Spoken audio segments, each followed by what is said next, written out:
పిత పుత్ర పవిత్రాత్మ నామమున ఆమేన్. లూకా శుభవార్త 10వ అధ్యాయము 1-2 వచనములు. ఆ పిమ్మట ప్రభువు 72 నియమించి తాను స్వయముగా వెళ్ళవలసిన ప్రతి పట్టణమునకు ప్రతి ప్రాంతమునకు వారిని ఇద్దరి చొప్పున ముందుగా పంపెను. ఆయన వారితో ఇట్లనెను, పంట విస్తారము కానీ పనివారు తక్కువ, కనుక తన పంట పొలమునకు పనివారిని పంపవలసినగా యజమానుని ప్రార్థింపుడు. క్రీస్తునాథుని యందు ప్రియ సహోదరి సహోదరులారా, 14వ సామాన్య ఆదివారము యొక్క వాక్య పరిచర్యకు మిమ్మల్ని అందరినీ కూడా ప్రేమతో ఆహ్వానిస్తూ ఉన్నాను. మరి ఈనాడు 3 పట్టణాలు కూడా మనం చూసినట్లయితే, మొదటి పట్టణము యెషయా గ్రంథము 66వ అధ్యాయం నుంచి మనం చదువుతూ ఉన్నాం. మరి ఇప్పుడు లూకా శుభవార్త 10వ అధ్యాయము మనం చదివినాం. మరి అదే రీతిగా పునీత పౌలు గారు గలతీయులకు రాయబడినటువంటి లేఖ నుంచి 2వ పట్టణాన్ని చదువుతూ ఉన్నాం. ఈ 3 పట్టణాలలో కూడా క్రీస్తు ప్రభువు ఒక శాంతికర్తగా, ఒక శాంతి కాముడుగా తన యొక్క శిష్యులను శాంతిని ప్రకటించడానికి ఈ యొక్క లోకమునకు పంపుతూ ఉన్నాడు. ఏ రీతిగా అయితే నిజమైనటువంటి శాంతిని క్రీస్తు ప్రభు ఈ లోకానికి ప్రసాదించడానికి వచ్చాడో, అదే శాంతిని తన యొక్క శిష్యుల ద్వారా ఈ యొక్క లోకమునకు పంపుటకు ఆయన నిశ్చయించుకొని ఉన్నాడు. మరి ప్రియ సహోదరి సహోదరులారా, ఈనాడు చదివినటువంటి ఈ సువిశేష పట్టణం ద్వారా మనం గమనించినట్లయితే, క్రీస్తు ప్రభు మొదటి పర్యాయము తన యొక్క 12 మంది అపోస్తలను క్రీస్తు పరిచర్య నిమిత్తము పంపిస్తే, 2వ పర్యాయము 72 మంది శిష్యులను ఆయన తన యొక్క పరిచర్య నిమిత్తం పంపిస్తూ ఉన్నాడు. ఏ ప్రాంతాలలోనైతే ఆయన వెళ్ళబోవాలి వెళ్ళాలి అనుకుంటూ ఉన్నాడు, ఆ ప్రాంతములకు ముందుగానే ఇద్దరి చొప్పున తన 72 మంది శిష్యులను పంపినటువంటి రీతిని మనం చూస్తూ ఉన్నాం. మనం చూసినట్లయితే ఇంకా వేరే కొన్ని భాగాలలో క్రీస్తు ప్రభు 70 మందిని పంపినట్లుగా మనం చూస్తూ ఉన్నాం. 70 అనేది సంపూర్ణమైనటువంటి సంఖ్యగా మనం చూడవచ్చు. ఎందుకంటే పాత నిబంధనలో మోషే ఇజ్రాయెల్ ప్రజల్ని నడిపించడానికి 70 మంది నాయకులను లేదా పెద్దలను ఆయన ఎన్నుకొని ఉన్నాడు. దేవుని యొక్క చిత్త ప్రకారము ఒకే వ్యక్తి అంతమంది ప్రజలు నడిపించడానికి కష్టతరముగా ఉండడం వలన దేవాది దేవుడే 70 మంది పెద్దలను ఎన్నుకోమని తనకి ఇచ్చినటువంటి ఆజ్ఞ మనం చూస్తూ ఉన్నాం. మరి పాత నిబంధనలో ఇజ్రాయెల్ ప్రజలను నడిపించడానికి 70 మంది పెద్దలు నియమింపబడ్డారు. ఇది పాత నిబంధనలో మనం చూసినట్లయితే, నూతన నిబంధనలో క్రీస్తు ప్రభుని యొక్క పరలోక రాజ్యము గురించి ప్రకటించడానికి 70 మంది శిష్యులను ఆయన ఈ లోకమునకు పంపడం మనం చూస్తూ ఉన్నాం. నూతన నిబంధనకు ఇది ఒక ప్రారంభముగా మనం చూడవచ్చు. పాత నిబంధనకి ఇజ్రాయెల్ ప్రజలకి 70 మంది నాయకులు లేదా 70 మంది పెద్దలు ఎన్నుకోబడటము అక్కడ ఆరంభం అయితే, ఇక్కడ 70 మంది శిష్యులు క్రీస్తు ప్రభుని పేరిట పరలోక రాజ్యము గురించి ప్రకటించబడటానికి పంపబడటము ఇది నూతన నిబంధనకి ఆరంభముగా ఉంచి ఉన్నది. మరి క్రీస్తు ప్రభువే స్వయంగా తాను వెళ్ళాలనుకున్నటువంటి ప్రాంతాలకి ముందుగానే తన యొక్క శిష్యులను పంపుతూ ఉన్నాడు. తన యొక్క శిష్యులను పంపి ఆ యొక్క ప్రాంతమును సిద్ధము చేస్తూ ఉన్నాడు. పరలోక రాజ్యము సమీపించినదని మీరు వెళ్ళి బోధించండి. ఈ రీతిగా బోధించడం అని చెప్పడం మాత్రమే కాదు, ప్రభు పలుకుతున్నటువంటి మాట ప్రార్థించండి. దేనికోసం ప్రార్థించాలి? పంట విస్తారముగా ఉన్నది కానీ కోతగాండ్రు తక్కువగా ఉన్నారు, కాబట్టి కోతగాండ్ర కోసము ప్రార్థన చెయ్యండి. అనేక మంది ప్రజలు ఈ లోకంలో ఉన్నారు, కాబట్టి అనేక మందికి శుభవార్తను ప్రకటించడానికి సువార్థికులు కావాలి, సేవకులు కావాలి. ప్రభుని యొక్క మార్గమును, ప్రభుని యొక్క పరలోక రాజ్యమును అనేక మందికి ప్రకటింప చేయడానికి అనేక మంది సేవకులు కావాలి అని చెప్పేసి క్రీస్తు ప్రభు 2000 సంవత్సరముల క్రితమే ఈ యొక్క సత్యాన్ని మనకు తెలియచేసి ఉన్నాడు. అప్పుడే కాదు, ఇప్పటికీ కూడా అనేక మంది సువార్థికులు కావాలి. పంట విస్తారముగా ఉన్నది, కానీ కోతగాండ్లు తక్కువగా ఉన్నారు. అనేక మంది బిడ్డలకి ఇంకా శుభవార్త అందించబడటం లేదు, శుభవార్త చేరడం లేదు. కాబట్టి అనేకమైన ప్రాంతాలకి శుభవార్త అందించబడాలి అంటే ఆ శుభవార్తను ప్రకటించేవారు కావాలి, సువార్థికులు కావాలి, సేవకులు కావాలి, గురువులు కావాలి. కాబట్టి దీనికోసము నేడు ఇప్పటికీ కూడా మనము ప్రార్థన చెయ్యాలి ప్రియ దేవుని బిడ్డలారా. కాబట్టి ఇది ప్రధానమైనటువంటి ఒక ప్రార్థనగా మన యొక్క జీవితంలో ఉంచుకోవాలి. సువార్థికుల కోసము, సేవకుల కోసము ప్రార్థన చేయడం. గురువులు కావాలి, అభిషక్తులు కావాలి, అనేక మంది దైవ పిలుపులోనికి రావాలి, దైవ పిలుపులో నిలబడాలి, అభిషేకం పొందుకోవాలి, ప్రభుని యొక్క శుభవార్త నిమిత్తమై ఈ ప్రపంచంలోనికి పంపబడాలి. మరి ఎప్పుడైతే క్రీస్తు ప్రభు తన యొక్క శిష్యులను పంపుతూ ఉన్నాడో వారికి కొన్ని సలహాలను ఇస్తూ ఉన్నారు.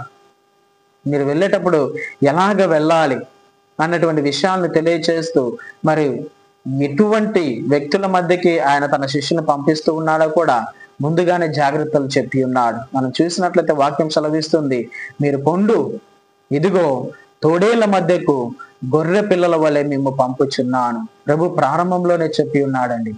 ఈ లోకములో అనేక మంది తోడేళ్ల స్వభావము కలిగినటువంటి వాళ్ళు ఉన్నారు. మనం చూడటానికి, మనం చూస్తూ ఉన్నప్పుడు బాగానే ఉన్నట్లుగా కనిపిస్తారు, కానీ వారి యొక్క ఆలోచన, వారి యొక్క మనస్తత్వము తోడేళ్ల వలె ఉంటుంది, మారిపోతూ ఉంటుంది. ఎప్పుడెప్పుడు నాశనం చేద్దామా, ఎప్పుడెప్పుడు తినివేద్దామా, ఎప్పుడెప్పుడు విచ్ఛిన్నం చేద్దామా, ఎప్పుడెప్పుడు పట్టుకొని నాశనం చేద్దామా అని చెప్పేసి ప్రతినిత్యము కూడా తోడేళ్ల వంటి స్వభావం కలిగినటువంటి ప్రజల మధ్యకి మీరు వెళ్తూ ఉన్నారు. కాబట్టి జాగ్రత్తగా ఉండండి. మీరు గొర్రె పిల్లలుగా వెళ్తూ ఉన్నారు. కాబట్టి మిమ్మల్ని పీక్కొని తినటానికి తోడేళ్ల వంటి స్వభావం కలిగినటువంటి ఎంతో మంది వ్యక్తులు ఈ సమాజంలో ఉన్నారు. కాబట్టి వారిని గురించి జాగ్రత్త వహించండి. కాబట్టి జాగ్రత్తగా మీ యొక్క శుభవార్త సేవలను కొనసాగించండి అని చెప్పేసి క్రీస్తు ప్రభు ముందుగానే తన యొక్క సేవకులను హెచ్చరించాడు. ప్రియ దేవుని బిడ్డలారా, ఆ కాలంలోనే తన యొక్క సేవకుని శిష్యుల్ని పంపుతూ ఉన్నప్పుడు ప్రభు ఇచ్చినటువంటి గొప్ప మాట, జాగ్రత్తలు చెప్పినటువంటి గొప్ప మాటలు ఇది ఒక మాట. కాబట్టి తోడేళ్ల మధ్యకి మీరు వెళ్తూ ఉన్నారు అని పలికినటువంటి క్రీస్తు ప్రభుని యొక్క మాటలు మనము ఇప్పటికీ కూడా మనం చూస్తూ ఉన్నాం. అనేక మంది వ్యక్తులు తోడేళ్ల స్వభావముతోటి ఈరోజు సేవకులని అనేకమైనటువంటి హింసలకి గురి చేస్తున్నటువంటి సమాజంలో మనం చూస్తూ ఉన్నాం. ఎంతో మంది సేవకుల మీద పడి వారిని ఏ విధంగా నాశనం చేద్దామా అన్నటువంటి ఆలోచన తత్వముతోటి నేటికి కూడా అనేక మంది ఉన్నారు. ఇటువంటి తోడేళ్ల స్వభావం కలిగినటువంటి వ్యక్తులు. కాబట్టి సేవకులారా జాగ్రత్తగా ఉండండి. ఇటువంటి సమాజంలో మనం జీవిస్తూ ఉన్నాం. కాబట్టి జాగ్రత్త కలిగి నిత్యము కూడా ప్రభుని యొక్క శుభవార్త పరిచర్యలో నిమగ్నమై ఉండాలి అని చెప్పేసి ప్రభు మనందరినీ కూడా ఆకాంక్షిస్తూ ఉన్నాడు. మరి అదే రీతిగా తన యొక్క శిష్యులను పంపుతూ ప్రభు పలికినటువంటి మాటలు, మీరు జాలినైనను సంచినైనను పాదరక్షలనైనా తీసుకొని పోరాదు, మార్గ మధ్యన మీరు ఎవరిని కుశల ప్రశ్నలు అడగవద్దు. కాబట్టి ఒక ప్రత్యేకమైనటువంటి పని మీద మీరు వెళ్తూ ఉన్నారు. కాబట్టి దాని మీద మీరు ఫోకస్ చేయాలి. మార్గ మధ్యంలో అనేకమైనటువంటి జరుగుతాయి. అనేక మంది మిమ్మల్ని ఈ యొక్క పనికి వెళ్లకుండా ఆపివేయడానికి ప్రయత్నం చేస్తారు. అనేక మంది మిమ్మల్ని వేరు మార్గంలో, తప్పుడు మార్గంలో ప్రయాణం చేయడానికి ప్రయత్నం చేస్తారు. కానీ వారి ఎవ్వరి మాటలు కూడా మీరు ఆలకించవద్దు. ఎక్కడికైతే మీరు పంపబడుతూ ఉన్నారో ఆ ప్రాంతానికి వెళ్ళండి. ఆ ప్రాంతంలో మీరు బోధించాల్సినటువంటి పరలోక రాజ్య శుభవార్తను ప్రకటించండి. కాబట్టి ఆ ప్రాంతమునకు వెళ్ళిన తర్వాత, ఏ ప్రాంతంనైతే మీరు వెళ్తూ ఉన్నారో, పంపబడుతూ ఉన్నారో, ఆ ప్రాంతంలోనికి వెళ్ళిన తర్వాత అక్కడ శాంతి కాముడు ఉన్నట్లయితే, మీకు అనుకూలమైనటువంటి వ్యక్తులు ఉన్నట్లయితే వారితో పాటు మీరు ఉండండి, అక్కడే మీరు జీవించండి, అక్కడే ఉండి వారు పెట్టినదేదో భుజించి పరలోక రాజ్యము సమీపించినదని ప్రకటించండి. కాబట్టి ఆ ఏ గృహంలోనైతే మీరు ప్రవేశిస్తారో, ఎవరైతే మిమ్మల్ని ఆహ్వానిస్తారో ఆ గృహంలోనికి ప్రవేశించి వారితో పాటు ఉంటూ వారు పెట్టిందేదో తింటూ వారి గృహములో మీ యొక్క శాంతిని కృమ్మరించండి. ఎక్కడైతే ఈ శాంతి కాముడు ఉన్నాడో ఆ గృహం మీదకి ప్రభుని యొక్క శాంతి కృమ్మరించబడుతుంది అని చెప్పేసి పరిశుద్ధ వాక్యం ద్వారా ప్రభు సెలవిస్తూ ఉన్నాడండి. ఇక్కడ గమనించండి ప్రియ సహోదరి సహోదరులారా, ఏ గృహములోనికైతే ప్రభుని యొక్క సేవకులు, గురువులు, యాజకులు ఆహ్వానింపబడతారో ఆ గృహములోనికి క్రీస్తు ప్రభు తన యొక్క శాంతిని కృమ్మరింప చేస్తానంటూ ఉన్నాడు. కాబట్టి శాంతి కాముడుగా నువ్వు ఉంటూ ఉన్నావా? ప్రభుని యొక్క సేవకులను ఆదరించేటువంటి బిడ్డగా నువ్వు ఉంటూ ఉన్నావా? ఈ లోకంలో ప్రభుని యొక్క సేవకులను నువ్వు ఆదరించేటువంటి బిడ్డగా ఉండి వారిని యొక్క గృహమునకు ఆహ్వానించేటువంటి బిడ్డగా ఉండి వారికి నువ్వు ఆతిథ్యం ఇచ్చేటువంటి బిడ్డగా నువ్వు ఉన్నట్లయితే ప్రభుని యొక్క శాంతి, ఆ ప్రభుని యొక్క సమాధానము నీ యొక్క గృహంలో కృమ్మరించబడుతుంది. ప్రియ సహోదరి సహోదరులారా, అంటే ప్రభుని యొక్క శాంతిని నువ్వు ఆకాంక్షిస్తూ ఉన్నట్లయితే ప్రియ దేవుని బిడ్డ, ప్రభుని యొక్క సేవకులను నువ్వు ఆహ్వానించేటువంటి బిడ్డగా ఉండాలి. నిత్యము కూడా ప్రభుని యొక్క సేవకులను దూషించేటువంటి బిడ్డగా కాదు, వారి గురించి లేనిపోని మాటలు చెప్పేటువంటి బిడ్డగా కాదు. ఈ రీతిగా నిత్యము వారిని లేనిపోని మాటలతోటి దూషించేటువంటి బిడ్డగా నువ్వు ఉన్నట్లయితే ఎలాగా నీ గృహంలోనికి శాంతి లభిస్తుంది? ప్రభుని యొక్క సేవకులను దేవుని సేవకులుగా నువ్వు ఆహ్వానించినప్పుడు, ఆదరించినప్పుడు నీ గృహంలో ప్రభుని యొక్క శాంతి కృమ్మరించబడుతుంది. ప్రియ దేవుని బిడ్డల, ఈ సత్యాన్ని మనం గ్రహించగలగాలి. మరి తర్వాత మాటల్లో మనం చూసినట్లయితే ప్రభు పలుకుతూ ఉన్నారు, ఎవరైతే మిమ్మల్ని ఆహ్వానింపరో, ఎవరైతే మీకు తిరస్కారముగా ఉంటారో వారికి వ్యతిరేకంగా ఆ వీధిలోనికి వెళ్ళి మీ యొక్క పాద ధూళిని అక్కడ విడిచిపెట్టండి. ఆ వీధిలో ఏ దుమ్ము అయితే మీ కాలుకి అంటుకున్నదో ఆ దుమ్మును అక్కడే విడిచిపెట్టండి. మీ తిరస్కారానికి గుర్తుగా. ఆ యొక్క ప్రాంతం యొక్క పరిస్థితి ఎంత దారుణంగా ఉంటుందంటే సొదొమ ప్రాంతము కన్నా కూడా దారుణమైనటువంటి పరిస్థితి ఆ గృహం మీదకి, ఆ ప్రాంతం మీదకి వస్తుంది. ఆ శాపం ఆ ప్రాంతం మీదకి వస్తుంది అని చెప్పేసి ప్రభు ముందుగానే తెలియచేశాడు.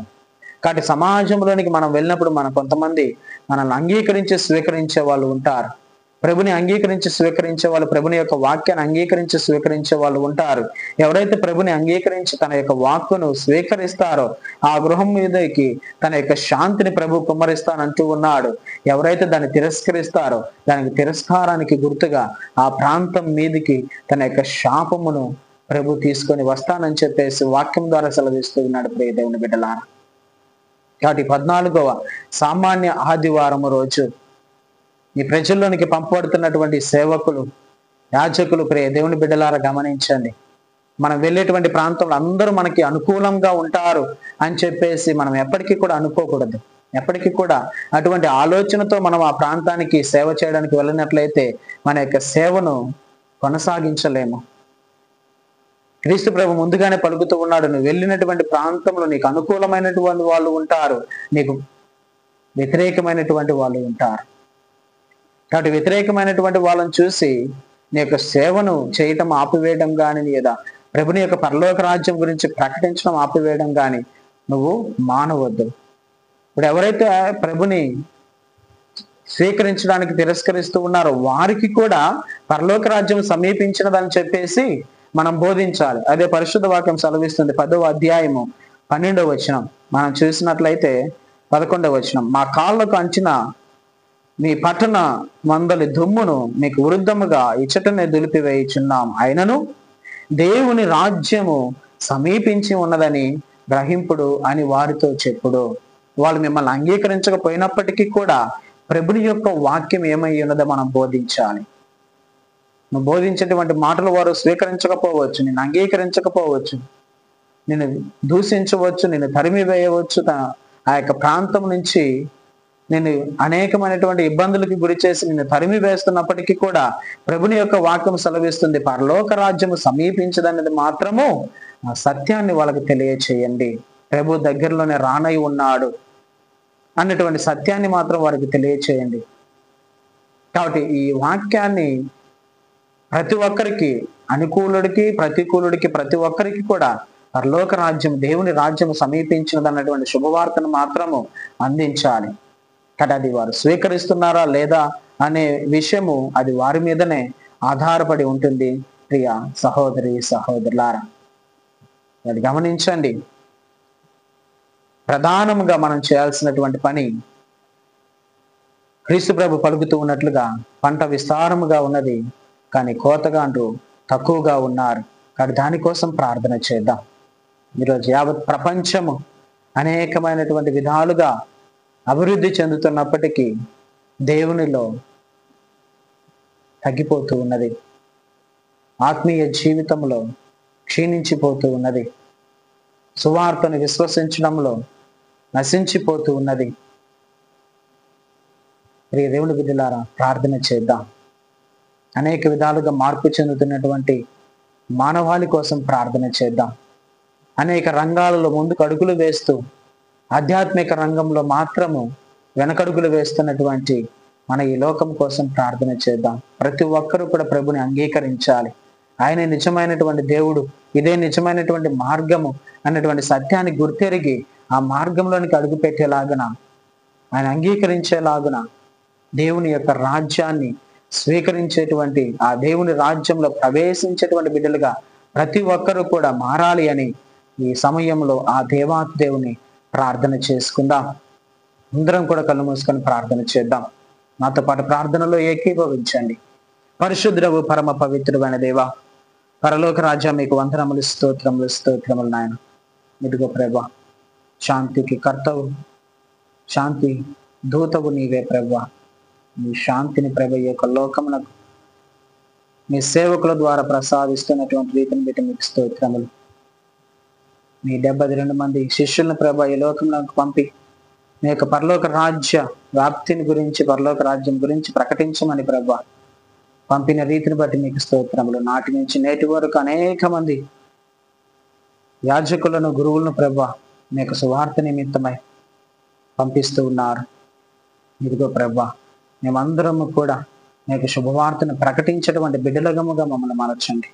ప్రతి ఒక్కరము కూడా ఒక శిష్యుడిగా ఉంటూ ఈ శిష్యరికంతో ప్రభు నీ యొక్క సువార్తను అనేకమైనటువంటి విధాలుగా అనేక మంది బిడ్డలకి ప్రకటించేటువంటి భాగ్యాన్ని మాకు ప్రసాదించండి. మరి ముఖ్యంగా ప్రభ, పంట విస్తారము, కోతగాండ్రు తక్కువ. కోతగాండ్రు కోసం ప్రార్థన చేస్తున్నామయ్యా. అనేక మందిని మీరు ఎన్నుకొనండి. అనేక మందిని ప్రభు మీరు అభిషేకించండి. మీ శుభవార్త నిమిత్తమై ప్రభు ఈ లోకమునకు పంపమని ప్రార్థన చేస్తున్నాం. ఎంతో మంది బిడ్డలు ప్రభ మీ యొక్క శుభవార్తను ఇంకా తెలియకుండా జీవిస్తూ ఉన్నారు. ప్రతి ఒక్కరూ కూడా ప్రభ నీ యొక్క శుభవార్తలోనికి నడిపించబడాలి అని సేవ చేస్తున్నటువంటి ప్రతి ఒక్క సేవకుని కోసం ప్రభు ప్రార్థన చేస్తున్నాం. సువార్తను వెదజల్లుతున్నటువంటి ప్రతి బిడ్డ కోసం ప్రార్థన చేస్తూ ఉన్నాం. ఇదిగో ప్రభ, అనేక మంది తొడేళ్ల మధ్య జీవిస్తూ ఉన్నారు. వారిని ప్రభ మీరు నిత్యం కూడా మీ సంరక్షణలో భద్రపరచండి.